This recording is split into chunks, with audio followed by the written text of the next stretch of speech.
ಒಮ್ಮೆ ಒಂದು ಸುಂದರವಾದ ಕಾಡಿನಲ್ಲಿ ಚಿಕ್ಕದಾದ ಮುದ್ದಾದ ಮೊಲ ಇತ್ತು. ಮೊಲ ತುಂಬಾ ಬುದ್ಧಿವಂತ ಮತ್ತು ಒಳ್ಳೆಯ ಮನಸ್ಸು ಹೊಂದಿತ್ತು.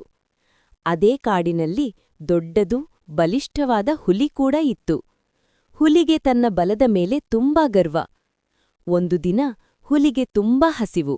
ಅದು ಕಾಡಿನಲ್ಲಿ ತಿರುಗಾಡುತ್ತಾ ಮೊಲವನ್ನು ನೋಡಿತು. ಅಯ್ಯೋ, ಇವತ್ತು ನನಗೆ ಆಹಾರ ಸಿಕ್ಕಿತು ಎಂದು ಹುಲಿ ಗರ್ಜಿಸಿತು. ಮೊಲ ಹೆದರಲಿಲ್ಲ, ನಗುತ್ತಾ ಹೇಳಿತು, ಹುಲಿಯಣ್ಣ, ನಾನು ತುಂಬಾ ಚಿಕ್ಕವನು. ನನ್ನನ್ನು ತಿನ್ನೋದ್ರಿಂದ ನಿನಗೇನು ಲಾಭ?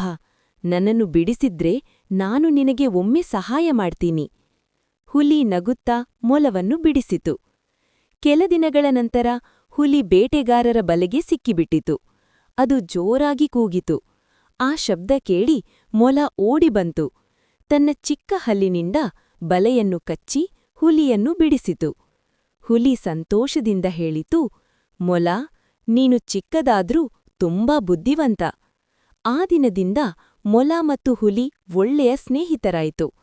ಅವರು ಕಾಡಿನ ಎಲ್ಲ ಪ್ರಾಣಿಗಳಿಗೂ ಸಹಾಯ ಮಾಡ್ತಿದ್ರು. ಈ ಕಥೆಯಲ್ಲಿ ನಾವು ತಿಳಿಯುವುದೇನೆಂದರೆ, ಚಿಕ್ಕವರನ್ನು ಕಡಿಮೆ ಅಂದ್ಕೊಳ್ಬಾರ್ದು.